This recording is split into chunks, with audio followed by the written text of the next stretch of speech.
The silence of my 42nd floor penthouse wasn't broken by a knock, it was shattered by the sharp, rhythmic tapping of my mother's heels against the Italian marble. I didn't have to turn around to know that the security of my sanctuary had been breached. My parents stood in the center of my living room, flanked by my brother, Leo, the family's golden child, whose only talent was spending money he hadn't earned. They didn't admire the floor-to-ceiling views of the skyline or the sleek, minimalist lines of my kitchen. Instead, my father's eyes were narrow, scanning my space like a tax assessor. He didn't say hello. He didn't ask how my launch went. He simply pulled a folded invoice from his coat pocket and dropped it onto my glass coffee table.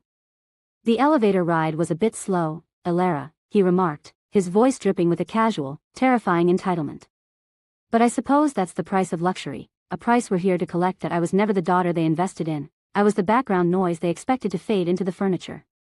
While they poured my father's retirement and every ounce of their praise into Leo's innovative lifestyle apps, which were really just glorified excuses for him to fly first class to Bali, I was building my empire in the dark.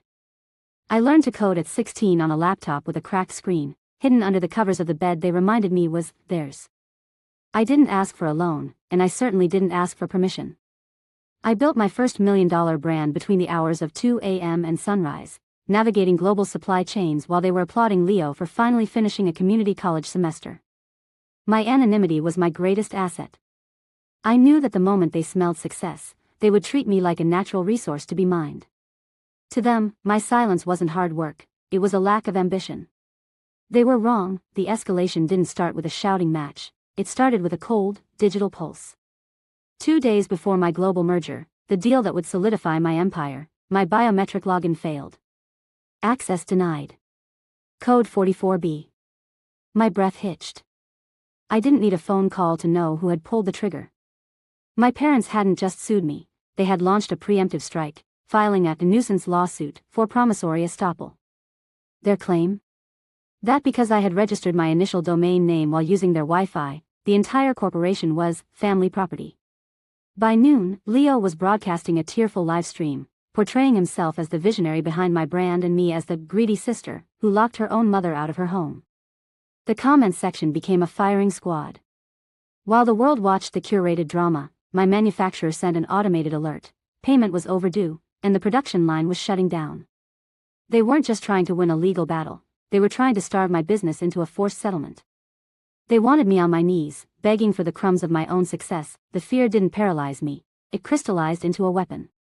I didn't spend the night weeping over the betrayal, I spent it with Marcus, a forensic accountant whose eyes held the cold light of a predator.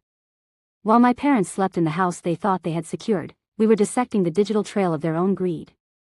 Marcus didn't offer sympathy, he offered a spreadsheet that read like a death warrant. We discovered that the expenses they claimed were investments in me were actually high-interest loans they had secretly taken out in my name to fund Leo's failed ventures.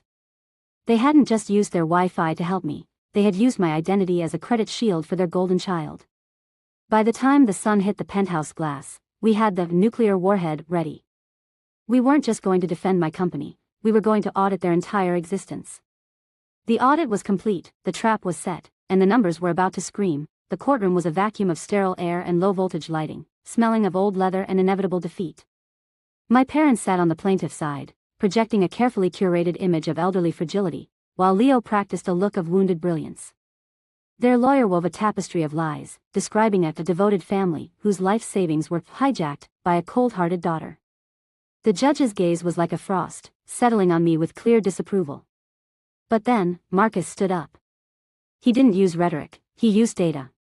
He presented the court with a cross-reference of my startup costs against their tax returns. The silence that followed was absolute. We proved that every dollar they claimed to have invested in my empire was actually a loan taken out via identity theft using my social security number to bail out Leo's bankrupt lifestyle. My father's frail mask shattered, revealing a face purple with the realization that he hadn't audited me, he had documented his own felony. Case dismissed with prejudice. That I didn't stay to watch the debris of their lives settle in the courtroom hallway.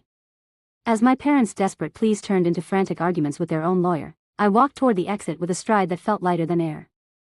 Behind me, the golden child had already vanished, having snatched the keys to the only car they still owned, leaving the captains of the sinking ship stranded on the sidewalk. I reached my penthouse and stood before the floor-to-ceiling glass, watching the city pulse with life. The air inside was finally pure, scrubbed clean of their entitlement. I pulled up my phone, my thumb hovering over the contact list. Mom. Dad. Leo. With 3 precise taps, I hit delete. They weren't family, they were a security breach that had finally been patched. I checked my business dashboard, the freeze was gone, the merger was live, and the numbers were climbing. I wasn't just a survivor of their greed. I was the architect of my own reality. The audit was over.